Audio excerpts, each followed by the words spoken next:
Hey there, welcome to Life Noggin. Is that a pizza bagel statue? For me? Oh, thank you. Have you ever eaten something that didn't agree with you, leaving you to spend hours vomiting with diarrhea or abdominal cramps? Well, then you might have had food poisoning, an illness caused by eating something contaminated, spoiled, or toxic. Oh, no, not your toxic, Brittany. I was referring to a different one, sorry. The CDC estimates that 48 million people get food poisoning each year, and 3,000 people die from it. There are over 250 different types of foodborne illnesses, caused by either bacteria, parasites, or viruses. Depending on which illness you have, symptoms can start appearing in just 30 minutes and up to a month later. Bacteria like 𝗬cie aureus is typically transferred to foods during preparation, by either the handler or the prep surface. Since it would be killed if heated or pasteurized, it's most often found on foods that aren't cooked after handling, like deli meats, pastries, and salads. Once ingested, the bacteria spores release toxins that cause vomiting and intestinal distress. Studies have found that Staph aureus toxins can stimulate a nerve in your abdominal region that transmits a signal to the vomiting center of the brain. Yeah, that's right.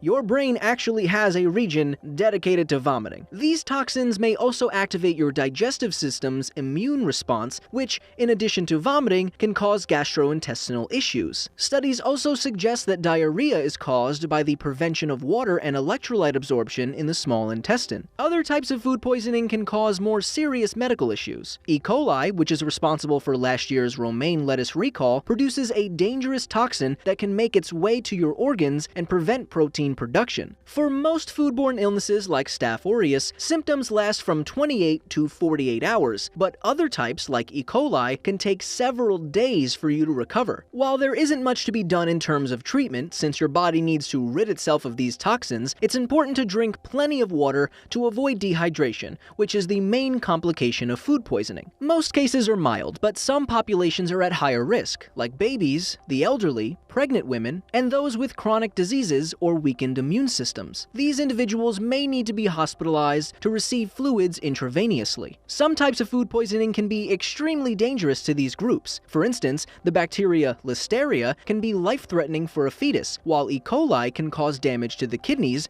and cause renal failure in children. To avoid foodborne illnesses, remember to wash your hands and food preparation utensils and surfaces after they come in contact with raw foods. Cook your meats and eggs to the correct temperature, wash your fruits and veggies and keep them separate, and only eat at restaurants with good health inspection scores. You know, avoid the gas station sushi. Triangle Bob, just put it down.